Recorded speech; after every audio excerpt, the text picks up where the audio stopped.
Bonjour à tout le monde. Voilà, ça fait un paquet d'années que je travaille sur la Turquie.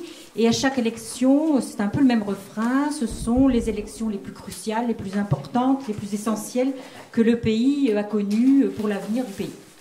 Et bien, je me demande si cette année, c'est pas vrai. Si au fond, ces élections ne sont pas effectivement les plus importantes, les plus essentielles, les plus cruciales pour l'avenir du pays. Et c'est donc un peu la question qu'on se pose en ce début de séance. Et j'espère qu'au bout d'1h30, on aura une réponse. Alors le format, vous devez le connaître parce que vous devez tous être des habitués, mais c'est une petite présentation. Je vais poser un peu le contexte et 2 ou 3 enjeux, mais nos 2 interlocuteurs, Marc Pierini et Ali Kazandzigil, vont prendre la parole chacun à leur tour pour 20 minutes.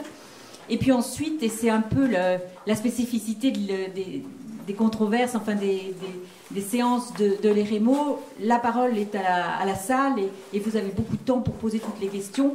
L'idée étant que vous repartiez d'ici avec une réponse à cette question. Est-ce que ces élections sont effectivement essentielles? Et surtout que vous ne partiez pas frustrés de ne pas avoir posé de questions, ce qui est en général le problème de beaucoup de conférences où il y a 2 ou 3 questions. Là, vous n'êtes pas trop nombreux, vous aurez tous le temps de pouvoir poser des questions à nos 2 invités. Alors, le cadre, je le pose très rapidement, hein, je vais être assez brève.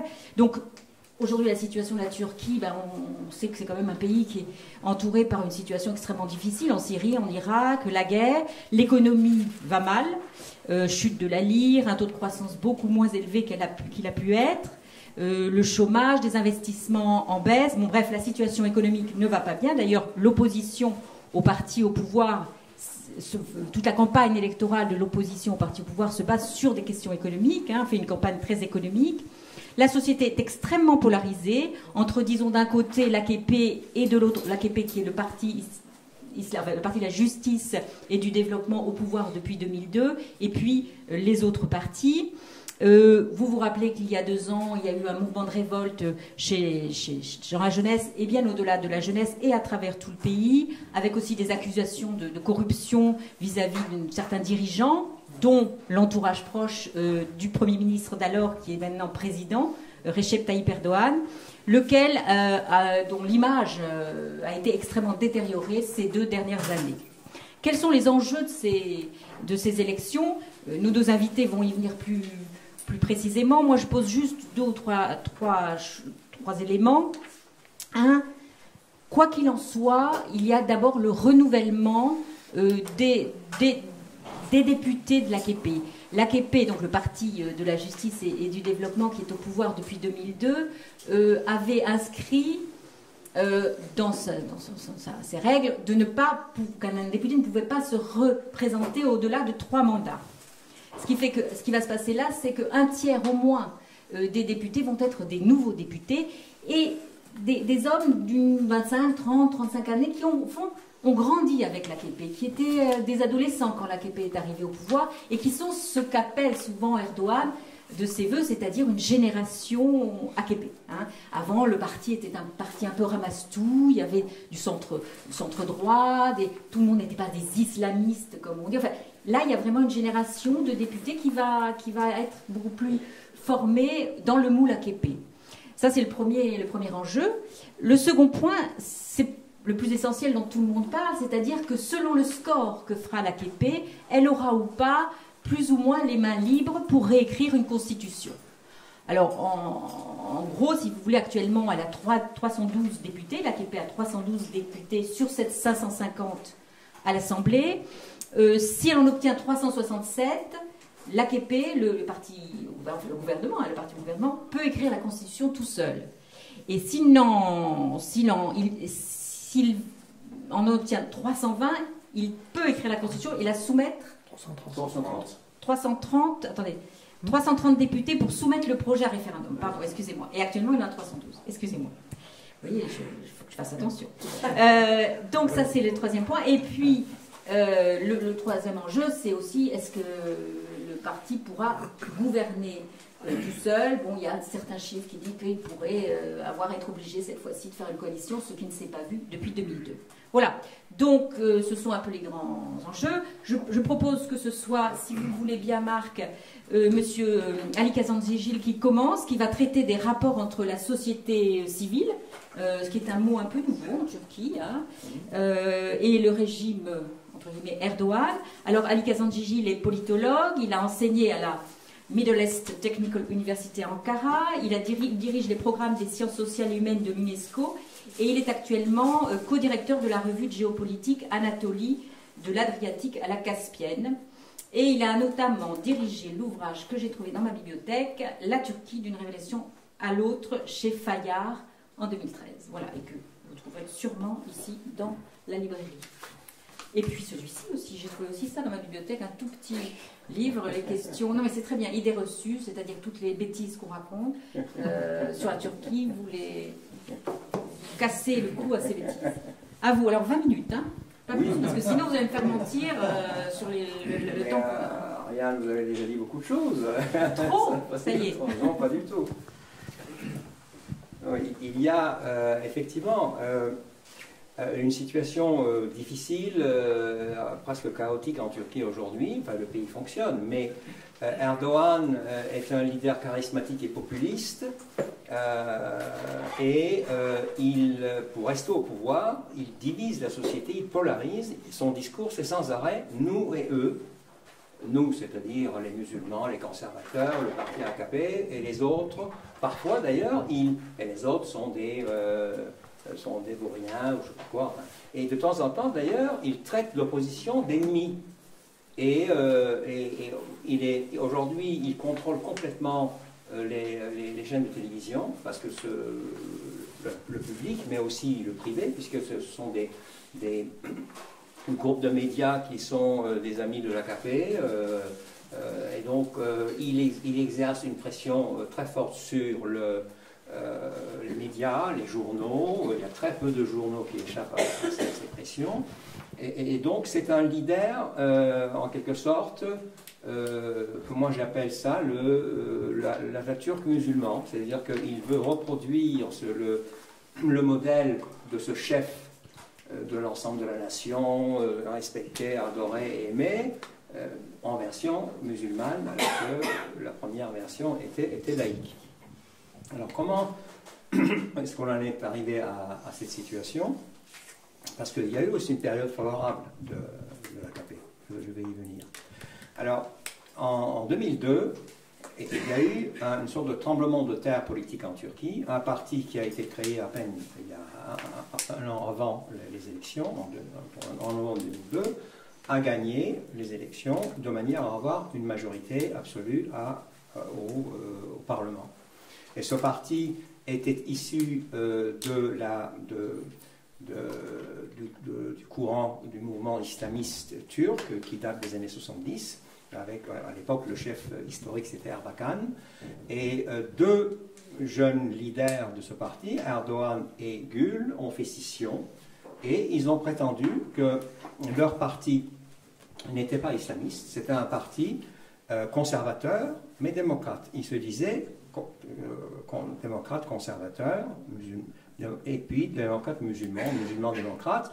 Ils ont même déclaré que leur parti s'inspirait des partis chrétiens démocrates de l'Europe.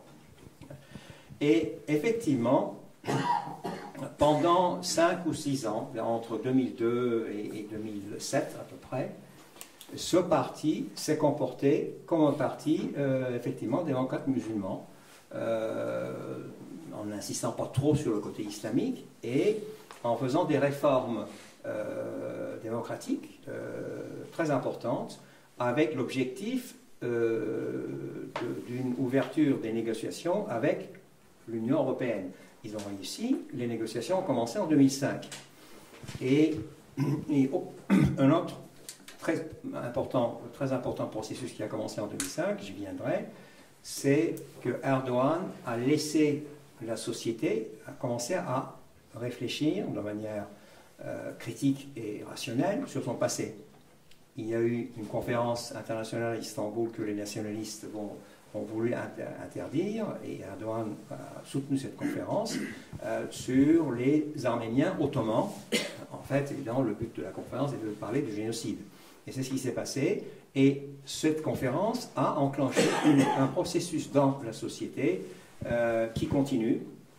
Et depuis Erdogan, pour des raisons électorales, populistes, etc., souvent tient des propos du genre non, la glorieuse nation turque ne peut pas commettre un tel crime, c'est pas vrai, etc. Mais en même temps, il a présenté ses condoléances en 2014 aux Arméniens. C'était évidemment, c'était juste comme ça un geste. Cette année, le Premier ministre Davutoğlu a dit que les Turcs partageaient la tristesse des Arméniens, etc. Donc, et Erdogan laisse ce processus continuer dans la société. Le 24 avril, il y a eu des manifestations très importantes à Istanbul, avec des associations des acteurs de la société turque, mais aussi des associations arméniennes de différents pays d'Europe, etc. Donc, il y a eu cette période qui a vraiment changé la société, qui a libéré la société, encore une fois, entre 2002, 2005, 2006. Mais à partir de ce bras de fer qu'il y a eu entre l'armée et Erdogan, l'AKP en 2007, et Erdogan a eu le courage finalement de résister à l'armée pour la première fois. Et il a réussi, l'armée turque, il a réussi à renvoyer l'armée turque dans ses baraques finalement, dans ses casernes. Aujourd'hui, l'armée turque est expulsée de l'espace politique. Et ce qui est une excellente chose, parce que c'était, disons, la tutelle de l'armée sur les institutions représentatives était une source d'autoritarisme et qui bridait terriblement la démocratie turque. Mais, alors, il est devenu donc le chef incontesté, et à partir de 2009, 2010, et surtout 2011, avec la troisième victoire de l'AKP aux législatives, il est devenu carrément autoritaire et il a aussi, M. Pierry en parlera, mais enfin, il a aussi tourné le dos à l'Europe, les négociations allaient très mal, et il a commencé à manifester aussi son intention d'islamiser la société. Mais ce qui est intéressant aussi, c'est qu'il est hégémonique, son parti est à la majorité dans le Parlement, l'opposition est très faible, et donc Erdogan contrôle quasiment tout, mais en même temps, il est mécontent, il est en colère parce qu'il n'arrive pas à contrôler la société. Et c'est lui-même qui a libéré la société finalement, c'est contradictoire. Et donc il est en train de... c'est ça aussi qui personnellement me fascine, quand on regarde d'une perspective, je vais un peu parler du jargon des sciences sociales, d'une perspective de sociologie historique du politique. C'est-à-dire que faire un petit peu l'histoire de la politique, à la fois en prenant en compte l'histoire, les institutions, aussi la sociologie, on se rend compte que la Turquie, depuis la création de la République, reproduit périodiquement un modèle. Il y a des périodes de libéralisation, de démocratie, et puis le vieux modèle revient. C'est un modèle autoritaire nationaliste qui a été laïque d'abord, et puis maintenant, ce modèle autoritaire nationaliste est, disons, islamique ou musulman, pas avec M. Erdogan, mais c'est un modèle qui se reproduit, malheureusement, et donc c'est la fragilité, finalement, de la société et de la démocratie en Turquie. Donc, aujourd'hui, le problème est le suivant. Erdogan, comme a dit Ariane, veut changer la Constitution. Il a voulu déjà changer la Constitution en 2007 parce que c'est une Constitution qui a été imposée par les militaires en 1980. Donc c'est une Constitution antidémocratique. Il y a beaucoup de choses là-dedans qu'il faut changer. Il a fait préparer même un projet de Constitution libérale sur le plan politique et des droits de l'homme, etc. Puis il a renoncé à cela. Et maintenant, il veut imposer une Constitution qui lui convient, taillé à sa mesure, c'est-à-dire un grand leader qui est président de la République, et donc avec un système présidentiel. Or, dans un pays comme la Turquie, où la séparation des pouvoirs ce qu'on appelle en anglais checks and balances, etc. Les contre-pouvoirs sont extrêmement faibles. L'exécutif domine aujourd'hui le Parlement et aussi le système judiciaire. Donc un président fort comme ça avec tous les pouvoirs, ce sera une catastrophe. Et maintenant, la société turque est consciente de cela. Et ce que je constate, même dans les milieux kémalistes, nationalistes, qui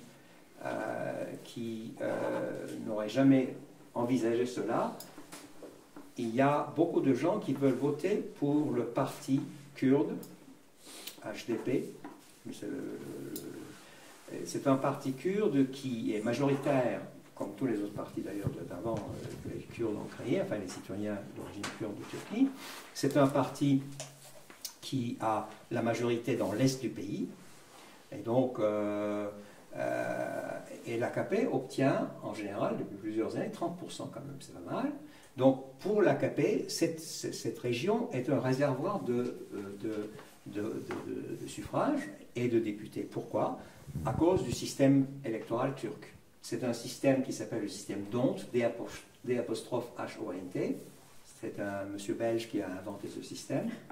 Dans ce système, lorsqu'il y a un seuil pour entrer dans le Parlement, et en Turquie, le seuil est le plus élevé du monde, 10%. Donc, tous les suffrages qui se sont portés sur des partis qui n'ont pas réussi à surmonter au plan national les 10%, vont au parti qui vient en tête au plan national. Et donc l'AKP engrange, grâce à cette situation, 70 ou 80 députés. Alors cette année, l'enjeu est le suivant, et ça peut arriver, les sondages donnent à ce parti HDP 10 à 12%. Donc l'AKP ne va plus bénéficier des députés de l'Est de la Turquie. Pourrait, bien sûr, pourrait. C'est pas une certitude. Mais il y a quand même une probabilité qui n'est pas faible, totale et nulle, je veux dire, grâce à cette situation, à ce dépassement de la barrière, l'AKP risque de ne pas avoir une majorité pour, comme a dit Ariane, de 330 députés pour organiser un référendum, ou 367 pour faire le Parlement, pour faire la Constitution. Et même, il y a des analystes en Turquie qui pensent que, comme tu l'as dit aussi, l'AKP sera obligée peut-être de faire une coalition. Donc ce sera une sorte de défaite pour M. Erdogan, de son point de vue, le grand leader et tout. Donc l'enjeu est là, et dans cet enjeu, la société, bien sûr, joue un rôle très important. Il y a dans la société, il y a ce phénomène de travail de mémoire et d'histoire qui se passe dans la société, et dans cette sphère, si vous voulez, la question la plus importante du passé turc, le récent bien sûr, c'est le génocide arménien. Et on discute librement aujourd'hui du génocide arménien, et il y avait un tabou là-dessus, sur cette question-là, personne ne pouvait en parler, et c'était devenu en quelque sorte le pilier central du nationalisme et de l'autoritarisme turc. Et donc ce tabou s'effrite, disparaît, et dans la société civile, il y a un débat public, des manifestations, des travaux, sur une base non pas nationaliste, mais universaliste. C'est pour la première fois qu'en Turquie, un problème aussi important que la reconnaissance du génocide est discuté selon des critères, des valeurs universalistes. Ce qui est tout à fait contraire à la tradition de l'État, de la République. Et donc, là aussi, il faut dire, malgré son côté dictatorial aujourd'hui, c'est l'AKP, c'est Erdogan qui a, dans son désir finalement de peut-être de déconstruire le kémalisme, l'État kémaliste, et de le remplacer par un État plus islamique, plus musulman. C'était peut-être ça son projet. Mais toujours est-il qu'il a joué un rôle positif pour changer la Turquie, enfin une Turquie, ça prendra du temps bien sûr, mais qui change, et il se passe des choses très intéressantes. Voilà. Je n'ai passé mon temps? Non, parfait. Parfait, donc j'ai retenu donc un élément extrêmement intéressant qui est donc cette reproduction du modèle autoritaire nationaliste, aussi bien kémaliste que islamo-conservateur. Et au fond, la seule, si je comprends bien, la seule brèche qu'il pourrait y avoir, ce serait la société civile qui arriverait à peut-être atténuer cette reproduction ou à la diminuer maintenant. Et ça, c'est nouveau en revanche. Hein. C'est nouveau, mais aussi ce mouvement dans la société influence aussi même le camp d'Erdogan. Dans le parti d'Erdogan, les députés, etc., n'osent pas trop parler, mais on sait qu'il y a une opposition, bien sûr, cachée et tout ça, mais un mécontentement vis-à-vis du virage autoritaire que Erdogan a adopté. Donc voilà, c'est quand même, politiquement, c'est important. Oui, c'est ça. Le paradoxe, c'est qu'il combat la société civile d'une certaine manière, mais c'est lui qui a aidé à ce qu'elle émerge. Voilà. Alors, maintenant, je me tourne vers M. Pierini, qui, lui, va nous apporter des éclairages sur la politique étrangère en Turquie et ses impacts sur la campagne, et à l'inverse, comment les élections affectent la position internationale de la Turquie. Alors, M. Pierini est aujourd'hui chercheur-visiteur à Carnegie Europe à Bruxelles. C'est un diplomate de carrière de l'Union européenne. C'est un Français, mais c'est l'Union européenne qui l'a représenté jusqu'en mai 2012. Il a été en Turquie. D'ailleurs, c'était votre dernier poste, je crois, mais auparavant, c'était Tunisie, Libye, Syrie et le Maroc, c'est-à-dire des postes qui sont tout à fait, j'imagine, formateurs pour aborder la Turquie. Et il était également l'auteur, alors là aussi, je suis allée chercher dans ma bibliothèque, de Où va la Turquie, carnet d'un observateur européen, qui est paru chez Actes Sud en 2013, et il posait cette question, et il va essayer peut-être de nous y répondre 2 ans plus tard. Voilà. Merci Ariane. C'est un livre totalement dépassé, je m'empresse de le dire, puisqu'il est sorti 4 mois avant les événements de Gezi, et tout de suite après, en novembre 2013, est sortie la version turque, exactement 15 jours avant le scandale financier qui a mis M. Erdogan en grand problème. Bref. Mon éditeur m'a dit il ne faut plus jamais écrire de livres sur la Turquie, il faut écrire que des articles. Bien. Alors, je voudrais commencer par 3 vignettes sur l'arrière-plan. Je dis vignettes parce qu'il n'y a pas une grande cohérence. Sur l'arrière-plan des élections et de cette connexion entre les élections et la politique extérieure, et puis après on passera aux enjeux. Alors, la politique partout dans le monde, elle est toujours locale, et c'est tout à fait vrai en Turquie. Si vous regardez les 12 années de victoire ininterrompue de l'AKP, elles ont rarement souffert ou bénéficié d'événements extérieurs.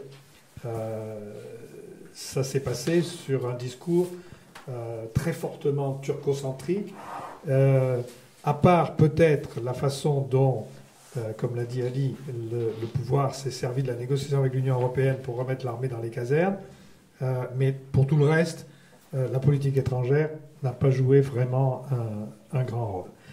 Deuxième vignette, elle n'a pas joué un grand rôle, mais vous allez voir dans ce que je dirai plus tard que peut-être cette année, ça va jouer un grand rôle, spécialement avec la question kurde, qui est une question aussi transfrontalière. Deuxième vignette, les années phases de l'AKP, comme on l'a dit, forte croissance, infrastructure, la revanche des Turcs noirs sur les Turcs blancs, la stabilité politique. Tout ceci a très bien marché, mais aujourd'hui, où l'environnement est plus compliqué, du point de vue économique, du point de vue extérieur, etc., le public voit bien que l'extérieur compte énormément pour la Turquie, malgré un discours totalement national et nationaliste.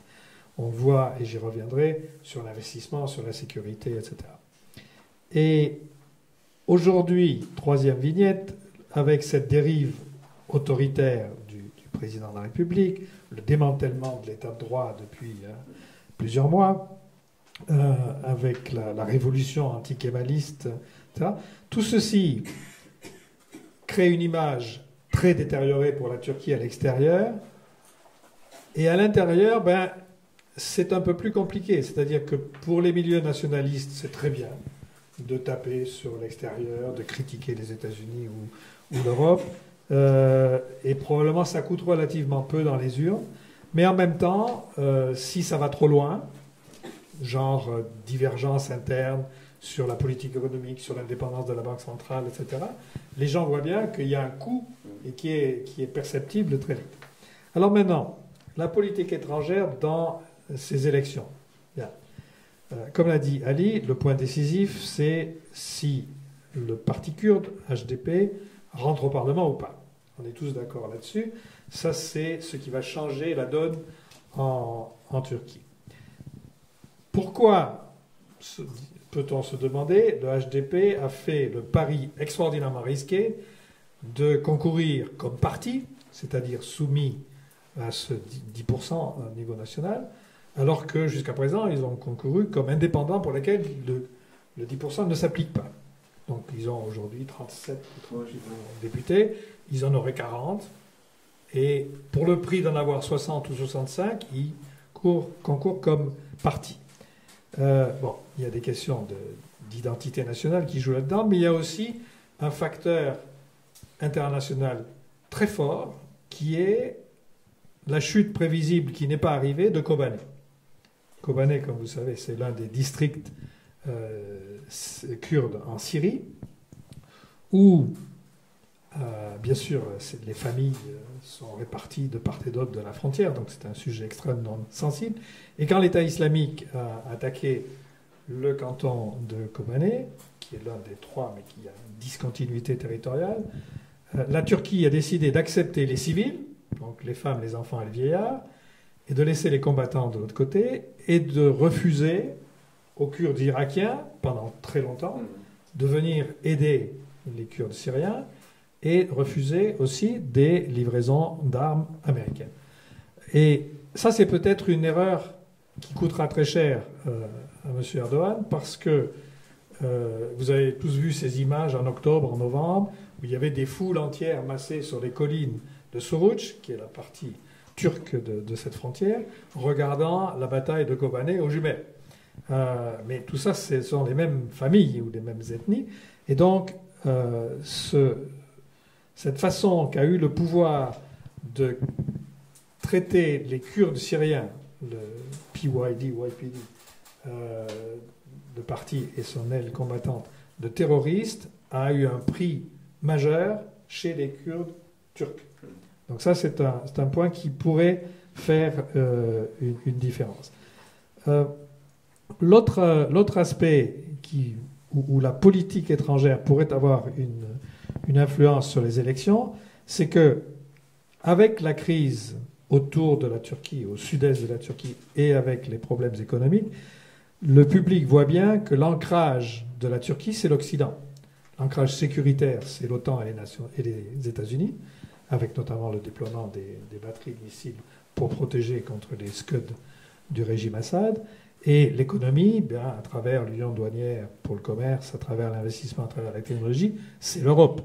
Et il y a eu toute une opération de diversification à un moment donné, en 2008, en 2009, en 2010, en direction de l'Irak, de la Syrie, de l'Égypte, etc., qui a commencé à porter des fruits assez vite du point de vue commercial.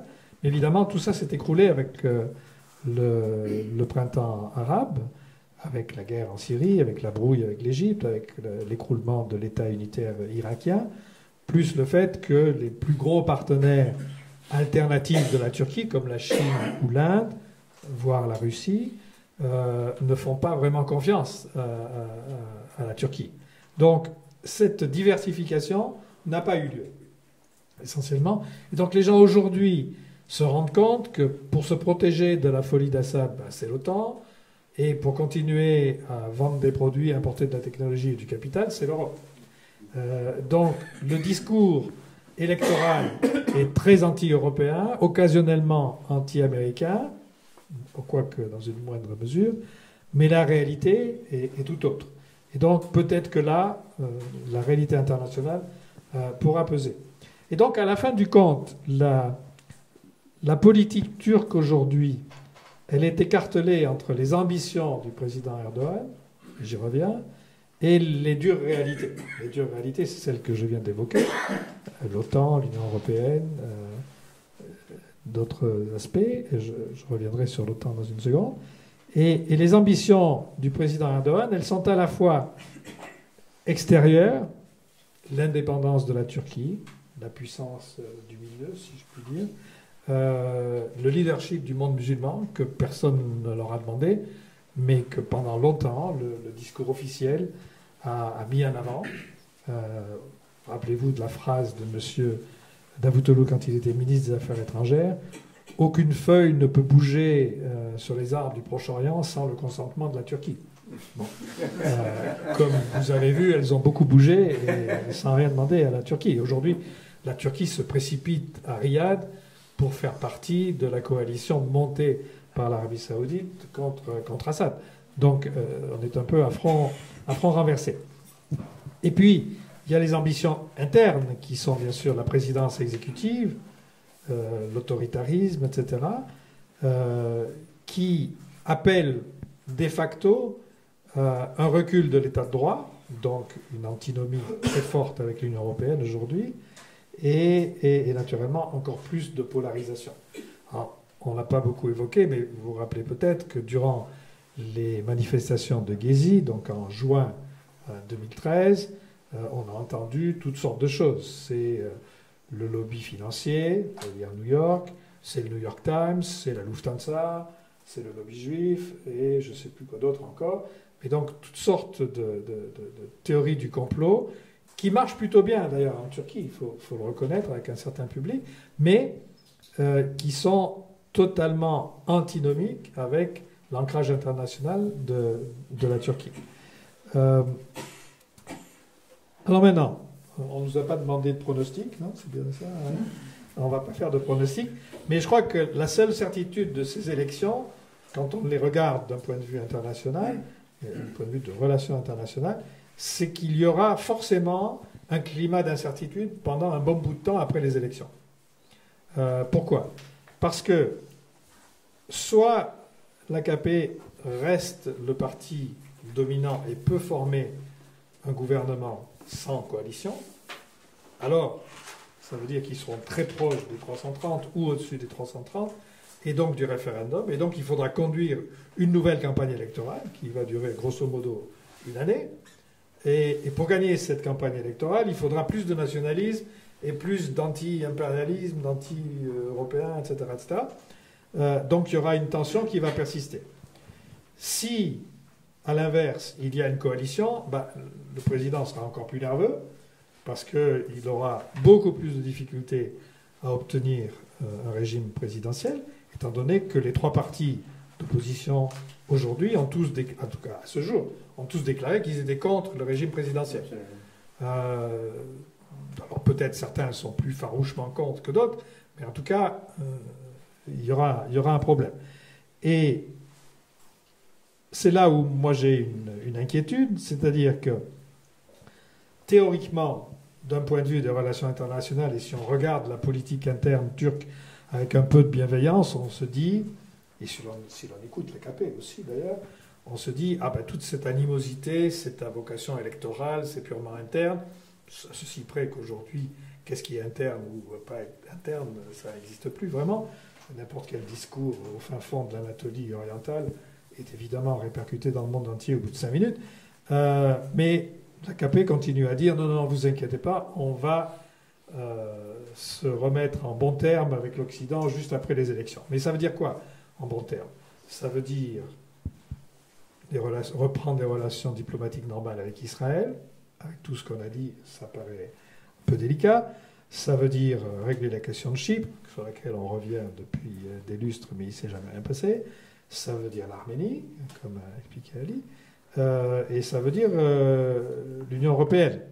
Plus, évidemment, finir par faire une décision sur le système de défense de missiles de l'OTAN. La Turquie est engagée, à travers son appartenance à l'OTAN et à travers le sommet du Pays de Galles il y a quelques mois, en septembre dernier, à installer une portion du système de missiles antimissiles de l'OTAN, qui est, comme chacun sait, dirigé contre l'Iran. Alors il y a déjà le radar qui est là à Balatia, mais il faut maintenant acheter les missiles. Et pendant toute la campagne, depuis presque 2 ans maintenant, le pouvoir en Turquie joue de l'ambiguïté. On achètera peut-être américain, mais le transfert de technologie n'est pas bon. On va peut-être acheter le franco-italien, mais là, le transfert de technologie, il y en a, mais c'est pas assez.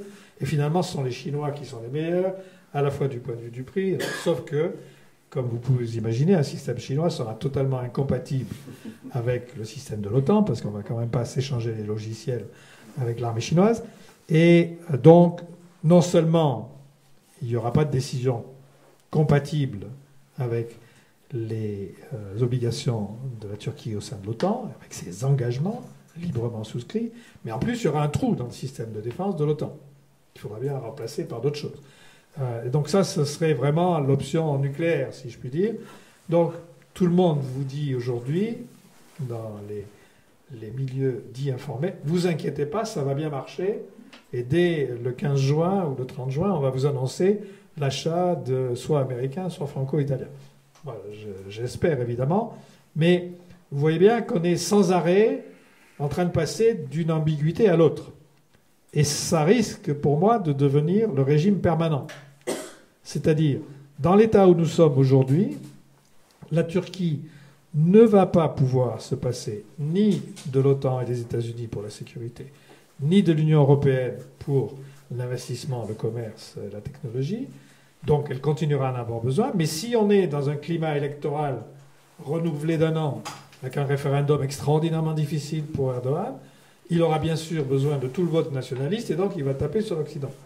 Et donc on risque d'être dans cette dynamique d'antinomie organisée qui ne fait pas grand sens si vous regardez les choses comme un analyste de politique étrangère, mais qui est la seule chose faisable pour lui. Alors, vous avez remarqué que je n'ai pas beaucoup parlé d'Union européenne et d'adhésion. Il faut quand même en dire un mot, si j'ai encore donné. L'Union européenne, l'adhésion, la négociation d'adhésion avec l'Union européenne, ça a rendu de grands services à M. Erdogan, parce que ça a permis, on l'a dit, de remettre l'armée dans les casernes, ça a permis de moderniser toutes sortes de choses. À tout moment, il y a 300-350 projets de modernisation en Turquie pour à peu près 3 milliards et demi d'euros, qui permettent de tout aligner sur les pratiques et les standards de l'Union européenne, depuis le trafic routier jusqu'aux normes industrielles, les normes de médicaments, etc., etc. Évidemment, aujourd'hui, c'est un peu plus difficile sur les aspects politiques. La liberté de la presse, on n'y est plus du tout. L'indépendance de la justice, on n'y est plus du tout. Donc il y a un ralentissement de ce côté-là. Mais, grosso modo, ça a énormément aidé la Turquie jusqu'à présent. Ça a aussi aidé l'Union européenne, c'est-à-dire qu'à travers la négociation d'adhésion, ça a longtemps, je dirais jusqu'en 2011, 2012, obligé la Turquie à s'aligner, même dans des domaines où elle n'était pas très chaude, ou en tout cas l'AKP, où le Premier ministre Erdogan à l'époque n'était pas forcément très chaud. Et là, moi je considère personnellement que la grande erreur de l'Europe, qui est d'ailleurs l'erreur de la France à cette époque-là, c'est d'avoir maltraité la Turquie, je parle du précédent président, bien sûr, d'avoir maltraité la Turquie au point qu'on a perdu notre effet de levier sur la Turquie. En ralentissant tellement les négociations, la France et Chypre, pour des raisons différentes, pas l'Allemagne, contrairement à ce qu'on dit souvent à Paris, ont enlevé la motivation à la Turquie de s'aligner sur l'Europe. Et naturellement, la Turquie est un pays fier, et M. Erdogan représente bien la Turquie de ce point de vue-là. Donc, il n'y avait plus vraiment d'incitation à faire des efforts pour avancer dans la négociation. Une phrase au passage, il y a des chapitres techniques extrêmement compliqués dans cette négociation, mais l'un concerne la politique de concurrence, l'autre concerne les marchés publics. Vous imaginez bien que la politique des marchés publics, c'est un instrument de politique interne absolument majeur dans n'importe quel pays, mais en Turquie plus qu'ailleurs. Et donc, n'importe qui dans l'AKP vous aurait dit, mais pourquoi voulez-vous qu'on s'aligne sur les pratiques de l'Union européenne si, de toute façon, Sarkozy, Merkel et les Chypriotes nous disent qu'on n'y arrivera jamais. Donc là, on a tourné en rond, et malheureusement, on ne sait pas comment on va reprendre cette discussion, parce qu'entre-temps, à cause, et je termine là-dessus, de ce qui s'est passé le 17 décembre 2013, donc les allégations de corruption envers le président, sa famille et ses amis, il y a eu un brutal recul de l'état de droit. Donc on a bougé 12 à 15 000 policiers de position, 300, 400 juges et procureurs. On a changé le mode de désignation des juges. On a interdit aux journalistes de rentrer dans les commissariats de police. Et j'en passe, et des meilleurs. Et on a encore réduit un peu l'influence de la presse. Donc ça, ce sont les critères politiques tout à fait fondamentaux pour la négociation avec l'Union européenne. Et pour le moment, on n'y est pas du tout. Alors l'Europe ne l'a pas dit. Vous avez remarqué qu'on continue à sourire sur les photos. Il y a une raison forte là-dedans, c'est que comme ça va tellement mal aux portes de la Turquie, on ne veut pas déstabiliser la Turquie. Il y a aussi une raison totalement cynique, c'est que tous les États membres de l'Union européenne qui n'ont pas envie de voir la Turquie dans l'Union européenne se disent il n'y a plus rien à dire, c'est eux qui font le travail de toute façon. Donc, comment va-t-on rétablir cette dynamique de l'adhésion? Je ne le vois pas pour le moment. Ça nécessitera pas mal d'acrobatie. Par contre, la modernisation de l'union douanière, elle vient d'être décidée la semaine dernière, donc ça se fait. Un régime de visa un peu plus sérieux, on y arrive, lentement. Et les Turcs pourront voyager plus facilement vers l'Europe.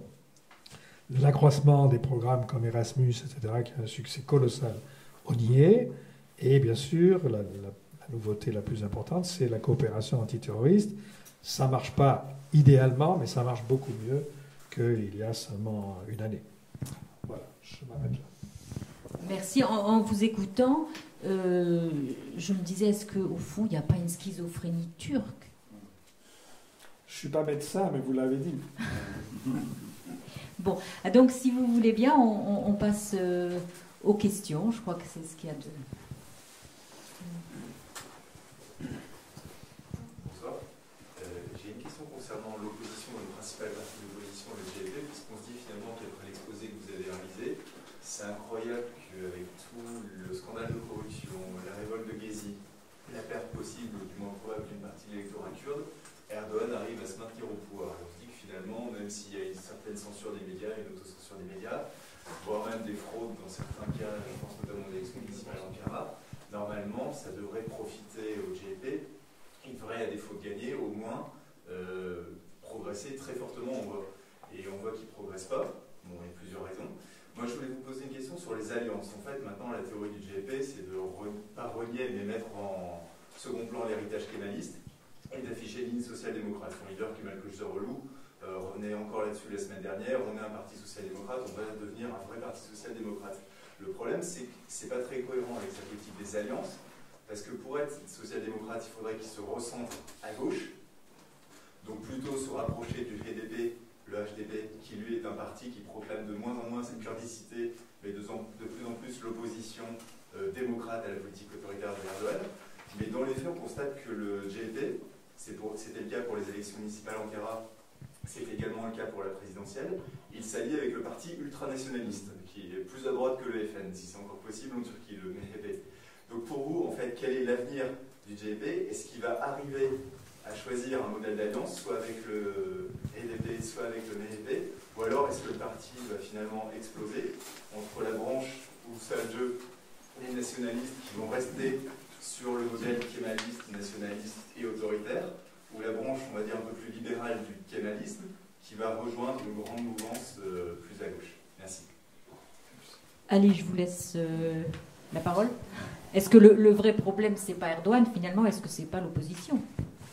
Oui, c'est vrai que Erdogan n'en serait pas là s'il y avait une opposition qui fonctionne bien, qui fait son boulot. Et ce n'est pas le cas. Le parti d'extrême droite, depuis des années, entre 13 et 15%, c'est un parti qui ne propose rien, qui a eu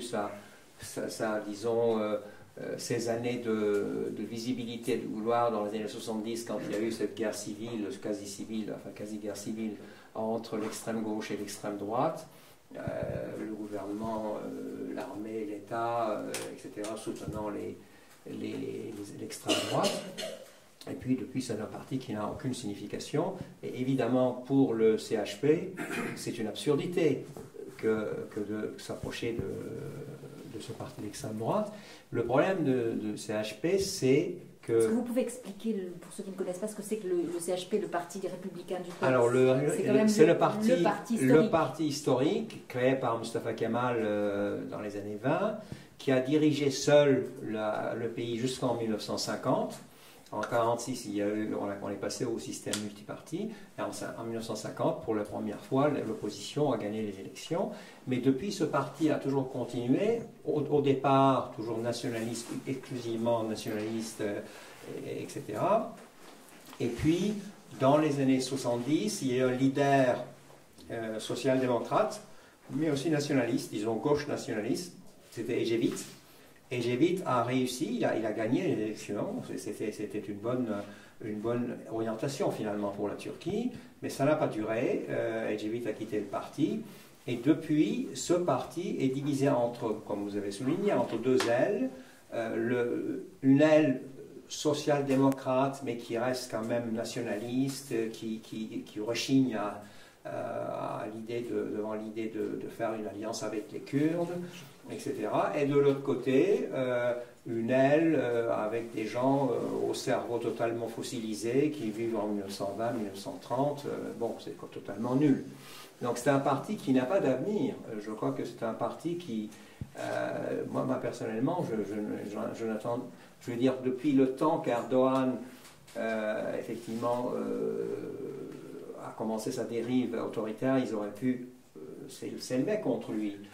Depuis le temps que l'AKP a réussi quand même pendant plusieurs années dans ses politiques économiques et sociales, le CHP aurait pu proposer des politiques économiques et sociales s'inspirant des idées sociales. Ils n'ont rien fait. Aujourd'hui, ils racontent. Mais encore une fois, ce parti n'a pas d'avenir. Le parti d'extrême droite aussi. Donc, aujourd'hui, toutes les personnes en Turquie, tous les citoyens qui peuvent un peu réfléchir de façon rationnelle à la situation, ben, ils n'ont qu'une seule option, c'est de voter pour le HDP, ce qui est d'ailleurs une excellente chose, parce que un parti kurde qui est devenu un parti national au plan de la Turquie, c'est quelque chose de formidable.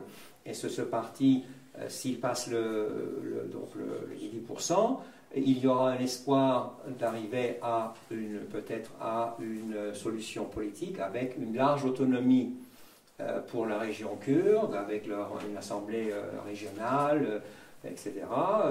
Et donc ce serait vraiment formidable pour la Turquie, mais l'entourage d'Erdogan fait peur aujourd'hui aux citoyens turcs en disant si vous votez pour le HDP, etc., et s'il passe les 10%, le processus de négociation avec le PKK s'arrêtera, il n'y aura plus rien, etc. Bon, c'est une confusion totale. Il faut compter un petit peu sur le sang-froid et la sagesse des citoyens turcs. Après tout, les Turcs votent depuis 1946, à part quelques élections. Dans l'ensemble, les élections se sont passées disons, d'une manière assez satisfaisante. Donc il y a une expérience et une façon de comprendre la politique. Je me souviens en 2007, lorsque Erdogan, l'AKP a gagné une deuxième fois en augmentant bien sûr ses suffrages, les élections, il y a eu, comme pas toujours, mais enfin, je me souviens de ces sondages-là, sondages de sortie des urnes, et quand on demandait à des gens qui ont voté pour l'AKP avec une liste des motifs, etc., ils disaient, premier motif, le succès de l'AKP en matière des politiques économiques et sociales. Le turban, le machin, le truc venait en 6e, 7e position. Donc, si vous voulez, il y a une connaissance de la politique, une certaine sagesse dans l'électorat turc, mais il faut espérer que ça va fonctionner. Malgré quand même votre critique du Parti républicain du peuple, ils sont quand même crédités de 30% des voix, hein, tout de même. Enfin, c'est... Oui, mais c'est toujours disons, la réaction anti-Erdogan qui joue pour eux aussi. Mais à mon avis, ce n'est pas leur mérite. Hein. C'est pas le mérite, mais on ne revient pas. Dans la question que vous posez, il y a la question de la coalition. Si l'on prend les sondages les moins favorables à l'AKP, ça va de 40 à 43%. Dans ce cas-là, il serait logique que les 3 autres partis, si on est à ce taux-là, c'est-à-dire que le HDP est passé, donc ils auraient 55, 57, voire 60%, il serait logique qu'ils forment une coalition. Sauf qu'il y a très peu de choses en commun entre le Parti nationaliste, MHP, et les 2 autres. Et par ailleurs, Erdogan, qui veut à tout prix éviter d'être en danger, va se précipiter pour faire une coalition AKP-MHP, ne serait-ce que pour maîtriser le processus judiciaire qui lui court derrière. Donc, c'est à ça que je voulais faire référence, que je disais, la seule certitude, c'est la période d'incertitude. On va avoir quelque chose d'extraordinairement compliqué selon les jeux politiques. Oui, juste une petite précision pour ceux qui ne connaissent pas très bien le paysage politique turc. Ce HDP dont on parle tout le temps, d'abord c'est un nouveau parti. C'est un parti qui est, si vous voulez, au niveau national, l'extension au niveau national d'un parti qui existe dans les partis kurdes, dans le sud-est kurde. Et HDP signifie le Parti démocratique du peuple. Des peuples. Des peuples, pardon, c'est très important. Des peuples. Et alors actuellement, si vous voulez, il essaye de ratisser un peu large au-delà des Kurdes, mais d'une certaine gauche, même extrême gauche, la société civile. Bon, Ali parlait d'une certaine frange des partis du républicain du peuple. C'est un parti laïque. Tous les candidats sont souvent en binôme, femmes, hommes. Enfin, ils essayent en tout cas de faire une égalité homme-femme. Voilà. Alors, ils sont, si on pousse un peu, ils sont alignés sur le PKK, sur ce mouvement, si vous voulez, d'autonomie kurde. Donc ça, c'est aussi quelque chose qui, au niveau régional, a un impact au niveau national, hein, et qui peut donc refroidir un certain nombre de Turcs, et qui n'ont pas du tout envie de voter pour un parti vu comme la branche politique du PKK. Je caricature un peu, mais il peut y avoir cette... voilà. Donc c'est un parti qui est très marqué par le problème kurde, qui est le problème fondamental en Turquie. Hein. Et, entre parenthèses, c'était quand même... Moi, je connais beaucoup de Turcs qui étaient des libéraux et qui soutenaient l'AKP pour 2 raisons. Un, parce qu'ils croyaient que l'armée, grâce à l'AKP, l'armée allait rentrer dans les casernes. Vous avez dit qu'elles sont rentrées, enfin ils sont ressorties, c'est-à-dire que tous les types qui avaient été, les militaires qui avaient été arrêtés, ont quand même été libérés assez rapidement après des procès staliniens un peu caricaturaux. Et la seconde chose pour laquelle les libéraux soutenaient l'AKP, c'était parce qu'ils croyaient que l'AKP allait pouvoir lancer un processus de paix avec les Kurdes. Et on l'attend toujours, ce processus. Donc c'est là où se joue quelque chose de très intéressant avec ce parti, c'est-à-dire que s'il gagne des voix, est-ce qu'il s'allierait éventuellement avec l'AKP? Ça, c'est une des questions pour arriver à avoir une solution au problème kurde, ou est-ce qu'il jouerait perso? C'est là où quelque chose d'important se joue. Excusez-moi, je prends une autre question. Je pose moi une question, je reste quand même dans le... Je reste toujours dans cette discussion avec le HDP parce que c'est quand même un phénomène très nouveau. Est-ce que vous pouvez vous présenter? Parce que je crois que vous êtes kurde syrienne. Hein, oui. Donc c'est important de le savoir. Je suis kurde internationaliste. C'est bien. Oui, Seb Aydin Izoli.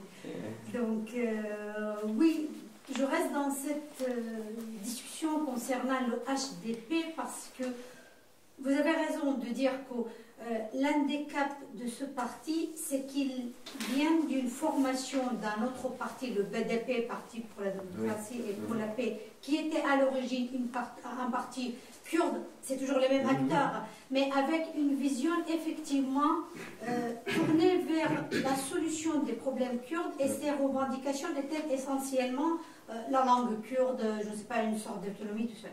Le HDP, qui a été constitué donc là récemment, et Salahattin Demirtas a participé aux élections présidentielles, et il a un programme, c'est ça la nouveauté. Par exemple, c'est le premier parti qui parle tellement de l'environnement, alors que dans les autres partis en Turquie, on ne parle absolument pas de ça. C'est un parti qui a osé, dans une société turque où elle devient de plus en plus islamisée, il parle de droits des homosexuels, alors qu'en Turquie, jamais ce débat n'a eu lieu. Il prône l'égalité homme-femme, alors qu'aucun d'autre parti ne le fait. Il parle de la laïcité. Tout cela, et de la classe ouvrière, c'est un parti qui est vraiment à gauche et très marqué avec la lutte. Je ne dirais pas que c'est un parti marxiste-léniniste, ce n'est pas dans le même optique, mais qui est très sensible à la classe ou des gens démunis, aux ouvriers, tout cela. Donc aujourd'hui, avec un tel programme, est-ce que vous pensez encore que malgré cela, dans l'esprit des Turcs, on ne va pas voter pour ce parti alors qu'il a un excellent programme, uniquement parce qu'on va faire les liens entre ce parti et le PKK et qu'on va rester sur cette position? Je crois qu'il y a dans la marge dont on parle, qui permettrait au HDP de dépasser allègrement les 10%, c'est une marge libérale urbaine. C'est-à-dire ces mêmes gens qui, il y a 10 ans, 12 ans, ont voté pour l'AKP et qui sont aujourd'hui déçus, sont tentés. Certains le disent ouvertement, on va voter. D'autres disent, ils ne se sont pas dissociés de la violence du PKK. Donc je ne vais quand même pas le faire. Et c'est là l'incertitude de cette élection. Tout est là. Mais vous avez raison de dire que pour la première fois, ce n'est pas un parti kurde, c'est un parti qui a des origines kurdes, mais qui est un parti national, et qui, en plus, à cause de son positionnement sur toute une série de questions, a un appel, un attrait pour des gens qui ne sont pas kurdes du tout. Ça, c'est le facteur nouveau. Et ceux qui sont allés au défilé du 1er mai ont pu voir que le cortège était d'abord, je crois que c'était la CGT, et ensuite c'était l'HDP. C'est-à-dire que l'HDP était présent ici à Paris, dans le cortège du 1er mai, le groupe le plus important après celui de la CGT. Attention à l'invasion kurde.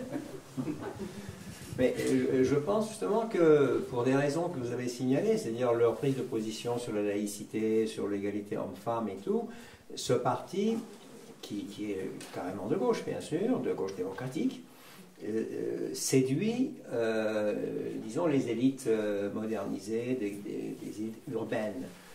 Il est vrai que, je sais aussi que, dans ma discussion, j'ai vu, les gens sont tentés, mais en même temps, ils disent est-ce que je peux voter pour un parti kurde et tout, mais étant donné le comportement d'Erdogan, il est possible qu'une bonne partie de ces gens qui hésitent, finalement, pourraient opter pour HDP, en tout cas, étant donné l'offre politique si pauvre en Turquie. Il y a l'AKP, c'est une catastrophe, le CHP, c'est une catastrophe, le parti d'extrême droite a toujours été nul, l'offre politique est lamentable, je veux dire. Et on ne sait pas pour qui voter. Heureusement qu'il y a HDP. Moi, j'ai été voté l'autre jour au consulat, j'ai voté pour HDP, parce que pour qui d'autre? D'ailleurs, avec conviction, mais même si je n'étais pas convaincu, j'aurais voté pour HDP, parce que le reste de l'offre est absolument inintéressant. Merci d'avoir précisé, je pense qu'on avait compris. Cela dit, vous avez évoqué quelque chose d'important, c'est le vote au consulat. En fait, ça, on le sait peu, mais les élections qui ont lieu en 7 juin en Turquie ont commencé. Depuis le 8 mai jusqu'au 31 mai, elles ont lieu dans 53 pays à travers le monde, dont la France. On estime à 300 000 à peu près électeurs potentiels français. Et on estime qu'il faudrait 400 000... Enfin, si vous voulez, il y a 5% en gros du corps électoral qui votera hors Turquie. C'est énorme, 50%, c'est ça qui peut faire. 5%. D'où ce que je racontais à propos du 1er mai, le cortège de l'HDP, mais pas seulement le lendemain, il y avait un grand meeting de Demirtas, ce président de l'HDP, du Parti républicain des peuples, du Parti démocratique des peuples, qui avait lieu à Paris, ainsi que côté AKP, il y a eu 2 grands meetings, un à Lyon, je crois, et un à Strasbourg. C'était pas Erdogan qui est venu cette année-ci. Si. Ah non, à Bruxelles, il est venu. Il était à Bruxelles. Et il était à Bruxelles, et où est-ce qu'il est allé? En Allemagne. Il n'est pas venu en France. Oui, ça y est, oui, il n'est pas venu en France cette fois-ci. Bref, la France est aussi, l'Europe est aussi une terre d'élection pour la Turquie. Hein. Oui, une autre question, pardon. Est-ce que vous pouvez vous présenter, s'il vous plaît? Sorar, Sami Kilik du journal Zaman. J'avais une question pour M. Kazanjigil, parce que vous avez parlé du virage autoritaire, du caractère dictatorial de l'AKP, et vous avez indiqué que le premier choix de l'électeur turc se portait souvent sur des arguments économiques. Or, pour la première fois, le CHP propose des choses intéressantes sur le plan économique. Le SMIC, par exemple, 1500 livres, des aides pour les retraités, etc. Donc ça, est-ce que ça n'a pas un écho auprès de l'électorat? Et est-ce que vous pensez que, au-delà de ces arguments économiques, etc., c'est pas le charisme personnel de Tayyip Erdogan qui joue également un très grand rôle en Turquie, comme dans les pays en général du Moyen-Orient? Oui, vous avez raison, merci de rappeler cela. Effectivement, que Kılıçdaroğlu a plusieurs fois dit, nous avons des propositions économiques intéressantes, etc. Donc ça peut attirer. Mais il faut encore que les gens, depuis le temps que le parti CHP a déçu disons, ses supporters, est-ce qu'ils vont surmonter cette déception? Peut-être, espérons-le. Et finalement, ce sera une bonne chose, bien sûr, si le CHP augmentait ses suffrages et avait le courage de s'unir, par exemple, avec HTP pour faire un gouvernement, si c'était possible. Et il y avait une deuxième question, c'est clair. Ah, mais ça, c'est sûr.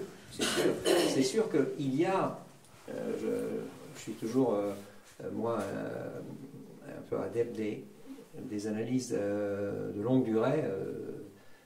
Ce qui est intéressant, c'est chez Eric Mardin, qui a écrit beaucoup des choses là-dessus, en sociologue turc. Chez les Turcs, parmi les éléments constitutifs de la, disons, de la collectivité, depuis les temps pré-islamiques jusqu'à aujourd'hui, le chef, le politique, enfin, l'État, joue un rôle primordial, plus important peut-être que la religion. Et Erdogan représente ce chef, c'est certainement le chef le plus charismatique depuis Mustafa Kemal, sans aucun doute. Donc ça impressionne les Turcs et sans doute ça les attire. Il y a aussi la tradition patriarcale très forte en Turquie, donc un homme macho et tout, ça passe. Donc c'est un argument, un leader comme ça charismatique, populiste, fort, etc. Ça plaît. À tous les hommes qui dominent les femmes et les enfants et toute la maison, ils aiment bien un homme qui domine la nation aussi. Voilà. Tant qu'on ne sera pas débarrassé de cette tradition, ça continuera. Mais vous savez que nos gouvernants, ça leur plaît aussi. Je dirais pas qui, mais quelqu'un du Quai d'Orsay, un petit groupe de journalistes ont parlé de la Turquie, mais aussi du Proche-Orient. Au fond, nous, le césaropapisme, enfin des personnalités autoritaires dans ce monde-là, ça peut être plus facile à gérer. Vous voyez, il n'y a pas que... Il n'y a pas que les hommes turcs. Oui, moi j'ajouterais simplement d'abord qu'effectivement le charisme est un point essentiel dans tout ça, pour les raisons qui viennent d'être expliquées, mais il y a aussi cet extraordinaire succès socio-économique. C'est-à-dire que si nous prenons aujourd'hui un couple de 30 ans avec 2 enfants, et nous reportons 12 ans en arrière un couple, 30 ans, 2 enfants, ce sont 2 mondes différents, littéralement. C'est-à-dire qu'aujourd'hui, ils sont propriétaires d'un petit appartement, ils ont une voiture, ils consomment, certes à crédit, ils se déplacent dans le pays, on peut voyager en avion pour rien du tout d'un bout à l'autre du pays alors qu'on ne pouvait pas avant. Il y a des hôpitaux qui fonctionnent, etc., etc. Donc il y a un succès qui est indéniable. Ça, c'est tout à fait clair. Le mystère reste le point à partir duquel cette dérive autoritaire va peser sur cette catégorie de citoyens. Ça, on ne sait pas, parce que la société est en transformation très rapide, et on ne sait pas à quel point les gens sont attachés à la liberté de la presse, par exemple. Bien sûr que les libéraux urbains sont attachés à la liberté de la presse, et Ali, bien sûr, lui aussi. Mais est-ce que au fin fond de la province d'Erzurum, on est attaché à la liberté de la presse? On n'en sait rien. Moi, je me réfère souvent à la remarque d'un épicier turc de Bruxelles, à un de mes collègues de la Commission européenne, donc un de mes anciens collègues, avec lequel il discutait des élections municipales. Donc, en mars l'année dernière, 3 mois après le scandale financier, les allégations de corruption, mon ami va un samedi chez son épicier turc dans la banlieue de Bruxelles, et il le voit tout le temps, il y va toute l'année. Il dit, dis donc, ton Erdogan, il est quand même dans les problèmes là, avec toutes ces allégations de corruption. Il dit, attends. Moi, alors le gars vient de la province d'Erzurum, quelque chose comme ça. Il dit, moi, dans ma petite ville, avant que l'AKP arrive au pouvoir, il y avait l'électricité pour les riches et pas pour les autres. Les rues n'étaient pas goudronnées, il n'y avait pas de salle de sport et l'hôpital était nul. Maintenant, on a tout ça, donc je les garde. Et la réalité, c'est qu'après des allégations de corruption aussi virulentes, avec des enregistrements téléphoniques et tout ce qu'on voudra, et où le fils dit au père non, il reste encore 20 millions d'euros à déplacer, mais on va y arriver, etc. Ça sera le sujet un jour d'une pièce de théâtre extraordinaire. Boîte de chaussures aussi. Il y a toutes sortes d'éléments très drôles là-dedans. Et bien après ça, et à part le vol de la municipalité d'Ankara, tout à fait manifeste, l'élection municipale a été remportée haut la main par l'AKP. Donc il y a quand même quelque chose qui fonctionne. Et ça pour un analyste étranger, c'est un peu dur à comprendre. Non, mais c'est quand même effectivement quand on voit les chiffres, le revenu par tête d'habitant a été multiplié par 3 dans les années 2000. La grande pauvreté, les gens qui vivent avec moins de 4 $ par jour étaient de l'ordre de pas loin de 20%, c'est maintenant 2%. Comme vous avez dit, les services publics fonctionnent. Erdogan a créé un véritable État-providence. Donc, pour tous ces gens-là, bien sûr que la liberté de la presse, c'est le dernier de leurs soucis. Hein. Ils vivent mieux et donc ils votent pour l'AKP. Et malgré la corruption, comme il y a des résultats, ils acceptent. Il ne faut pas oublier qu'en 2002, les partis de centre-droit qui avaient,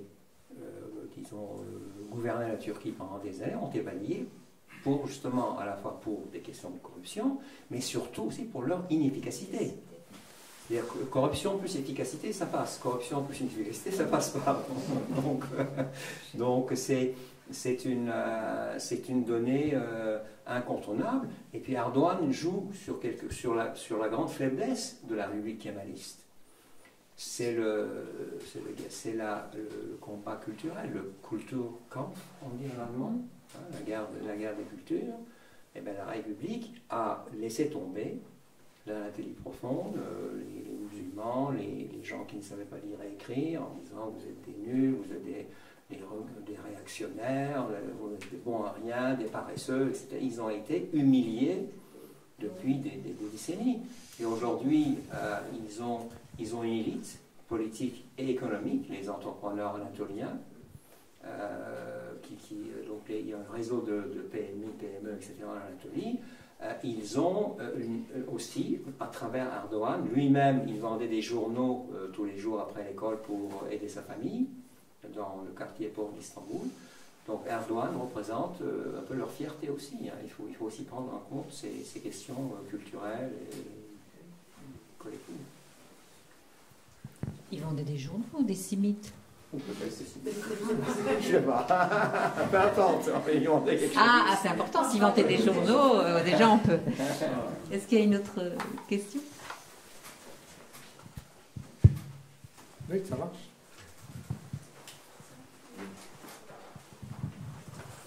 Oui, merci. Ahmed Kızıl, moi je suis retraité de le rang du Conseil de l'Europe, j'étais fonctionnaire et je vis maintenant à Paris. Voilà, donc j'ai une question question essentielle, mais alors, je voudrais dire quelques mots d'abord sur la question de la dame, et puis peut-être l'autre question aussi. Avant de poser ma vraie question, parce que je vais vous poser... Vous parlez dans le micro, parce que je vais vous poser une vraie question après.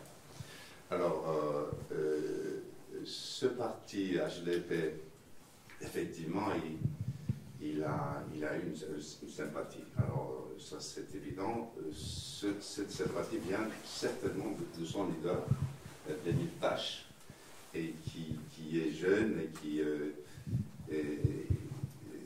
ce que je veux dire, c'est qu'il fait une bonne opposition et il fait avec humour, donc, et puis maintenant il dit, etc. Mais les gens votent peut-être pour ce parti, mais il hésite quand même parce que ils ont fait même aujourd'hui, ils vont, enfin jusqu'à présent, avant les élections, il allait voir couramment M. Jalan, et puis il avait fait une alliance avec AKP aussi, juste avant.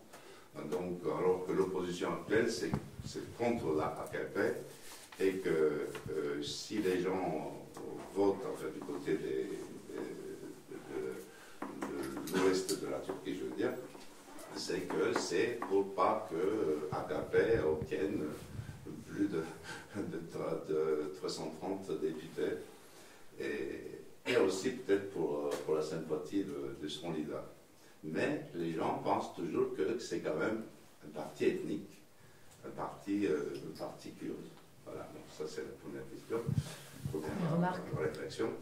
Alors, deuxièmement, Erdogan, effectivement, donc il a bien débuté au départ, jusqu'à 2007, déjà avec l'élan de l'adhésion à l'Union européenne.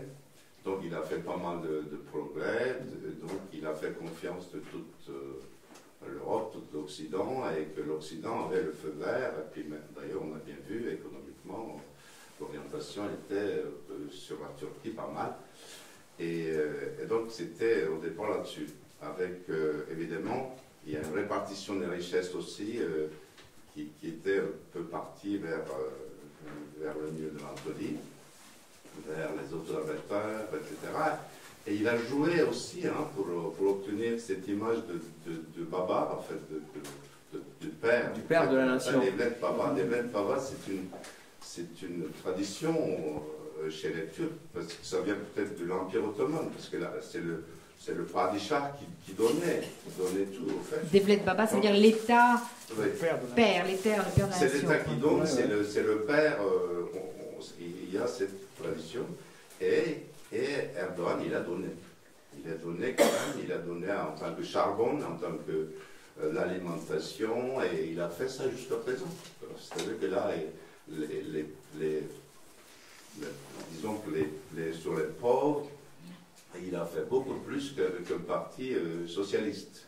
On attendait du parti socialiste ce genre de choses, mais donc il a fait quand même, et il a continué à faire donc, pour être populaire. En fait, si populaire que ça, il a joué d'abord ça. Ensuite, évidemment, vous avez touché donc, sur la politique du voisinage, etc. Donc après le printemps des Arabes, évidemment, il a essayé d'être le leader des États musulmans. Et votre question, alors? Voilà, ma question, c'est ça, en fait. Maintenant, la Turquie va mal. C'est-à-dire que, économiquement, oui, jusqu'à présent, c'était bien. On était fiers de tout ça. Quand il y avait la crise après 2009, là, c'est la Turquie qui était quand même beaucoup mieux par rapport aux pays européens. Alors, ma question est ça. Donc, la Turquie moderne, qui est une république quand même basée depuis 1923 sur les principes européens, occidentaux. Donc on a inspiré, disons, les systèmes judiciaires, et puis on fait partie un peu tout sur l'Europe, enfin sur les idées européennes.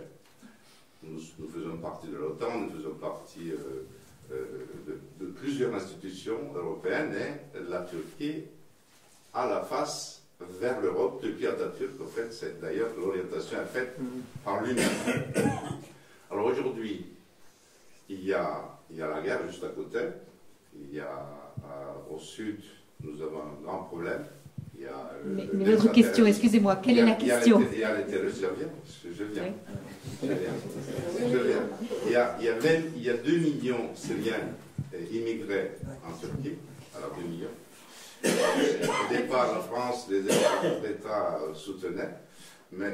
Et puis maintenant, je pense que les pays occidentaux ont laissé la Turquie un peu tout seul. C'est-à-dire que là, maintenant, débrouille-toi.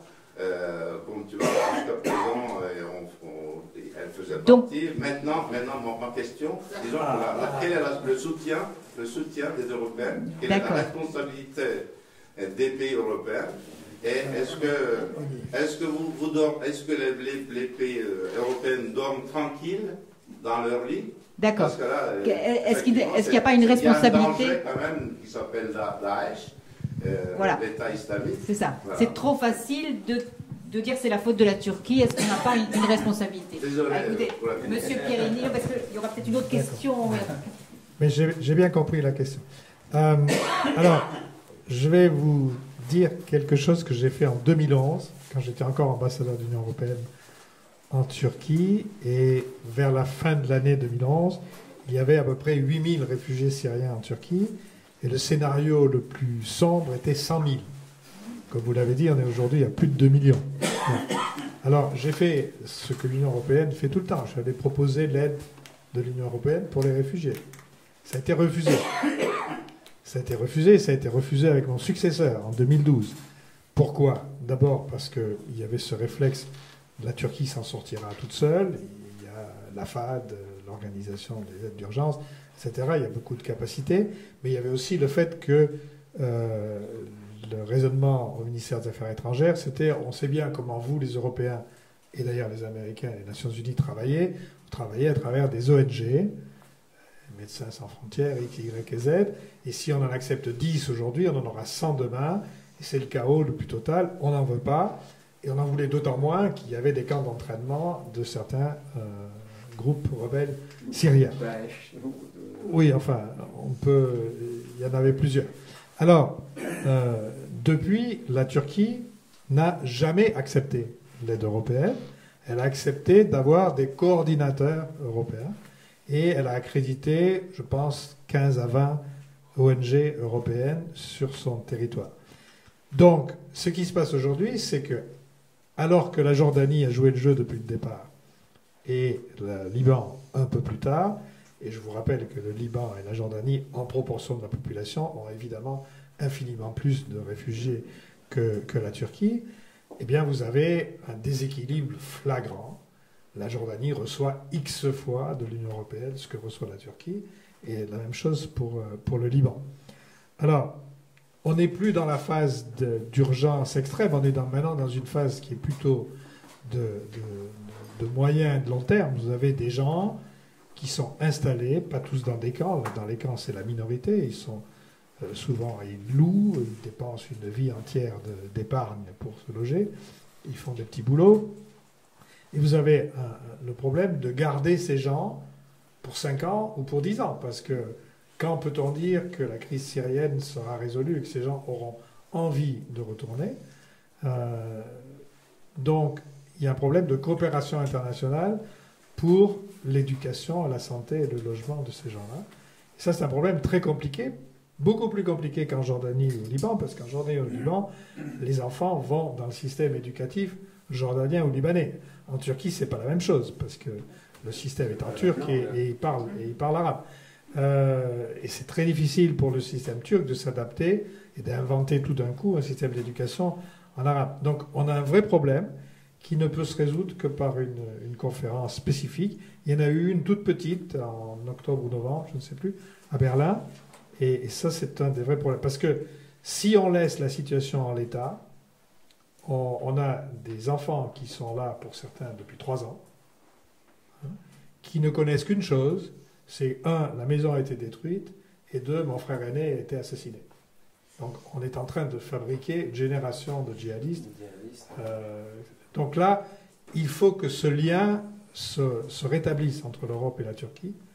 Il y a eu depuis 3-4 mois des discussions là-dessus, on n'y est pas encore, mais il faut espérer que ça se rétablisse. Je propose une dernière question peut-être. Enfin, à moins qu'il y en ait un peu plus, mais... Je crois savoir qu'une bonne partie du financement de Daesh provient des ressources pétrolières qui sont exportées via la Turquie. Alors, est-ce que ce n'est pas une manière pour la Turquie de se payer finalement le soutien aux immigrés syriens? Ça paraît quand même d'une très grande gravité, puisque Daesh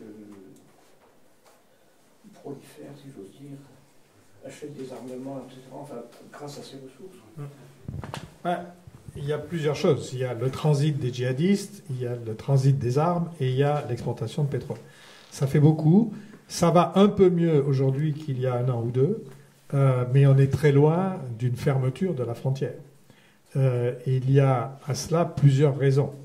D'abord parce que c'est une frontière qui est artificielle, donc elle coupe à travers des ethnies, donc c'est très difficile d'empêcher les gens de commercer, etc. Deuxièmement, il y a une raison idéologique, c'est que si je ne parle pas du terrorisme et des horreurs perpétrées par Daesh, mais je parle du narratif politique, se débarrasser de Sykes-Picot, les frontières imposées par les Occidentaux, etc. Il faut réécouter la vidéo de déclaration du califat, le 28 juin l'année dernière. Vous avez comme image des bulldozers qui effacent la barrière de terre qui sépare la Syrie et la Jordanie. Et le discours dit « Nous effaçons les frontières créées par les impies ». C'est-à-dire le colonel Sykes et le colonel Picot. Et c'est notre devoir de les effacer dans la région tout entière. Bon, le califat s'étendra, etc. Si vous prenez un discours du président Erdogan à l'université de Marmara au mois d'octobre suivant, il dit exactement la même chose. Il dit c'est notre devoir d'effacer les frontières. Il ne dit pas Sykes-Picot, il dit hériter des étrangers il y a 100 ans. Donc là, on a pourquoi ce discours politique existe-t-il en Turquie? Parce que le discours anti-occidental a un certain attrait pour une frange de l'opinion conservatrice, nationaliste, etc. Et donc, ça fait partie du registre. Le problème est que, en même temps que tout cela, il y a une attente. Bien sûr, la coalition contre l'État islamique, ce n'est pas une opération de l'OTAN, mais il y a beaucoup de pays de l'OTAN qui sont là-dedans. Et il y a une attente envers la Turquie d'une coopération plus entière contre l'État islamique.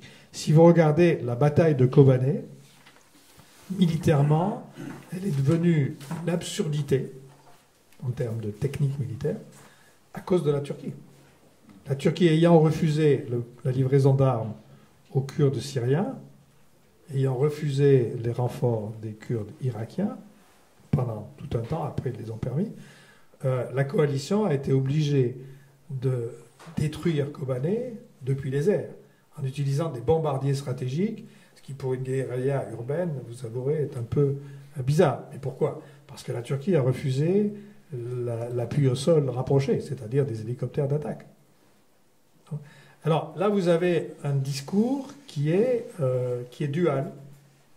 La Turquie est dans la coalition, mais elle dit on ne collaborera pleinement avec la coalition que lorsque la coalition ira à l'encontre d'Assad. Oui, un peu compliqué. Assad il est soutenu par Moscou et Téhéran, donc c'est pas si simple que ça. Donc pour moi, c'est une sorte de paravent où pendant longtemps, sous des prétextes de grande politique, la Turquie a laissé l'État islamique prospérer. Maintenant, la Turquie s'est aperçue, notamment avec un attentat suicide il y a quelques mois à Sultanahmet, à Istanbul, qu'elle est dans le même bateau que nous tous, et que l'État islamique peut déstabiliser la société turque à tout moment. Oui, conclusion aussi, mais ce que vous avez dit est juste, c'est qu'Erdogan, entre autres choses, il a emprunté plusieurs choses au kémalisme, au néo-kémalisme, au nationalisme, etc. Notamment ce discours qu'on appelle en Turquie, dont la source est le traité de Sèvres, le syndrome de Sèvres, qui a été entretenu sérieusement, disons, avec énergie par l'État, par les nationalistes. C'est ce discours qui consiste à dire le monde entier nous est hostile, les Européens, le machin, sont hostiles, ils ne veulent pas qu'on réussisse. Enfin, ce discours est largement utilisé, et c'est pas nouveau, donc c'est une tradition. Mais il y a aussi une chose qui a contrarié Erdogan. Comme je ne suis pas spécialiste de ces questions-là, je ne sais pas si c'est à raison ou à tort, c'est qu'il a insisté pour le long de la frontière turco-syrienne, pour un no-fly zone de 3 km, en disant c'est une solution pour éviter, etc. Et ça n'a jamais été accepté par les Américains. Il fallait peut-être, bien sûr, l'accord du Conseil de sécurité, c'est possible, mais enfin, ça n'a jamais été pris au sérieux, et ça c'est une des contrariétés d'Erdogan. En revanche, il y a la formation quand même de quelques rebelles, formation militaire avec les Américains. Oui, 15 000 sur 3 ans, c'est pas ça qui va changer la politique syrienne. Sur la no-fly zone, c'est effectivement une idée qui était là déjà en 2011 et 2012, pour laquelle les Occidentaux n'avaient qu'une seule voie, c'était une résolution du Conseil de sécurité où la Russie et la Chine opposaient leur veto. Voilà. Donc, outre le fait qu'il y avait ce veto, il y avait aussi le fait que c'était une façon de déclarer la guerre à Assad, qui à l'époque était beaucoup plus redoutable qu'aujourd'hui. Bon, c'était aussi une façon d'éviter qu'il y ait un afflux de réfugiés vers la Turquie. Ça ne l'a pas évité, mais ça, la Turquie a plutôt bien géré.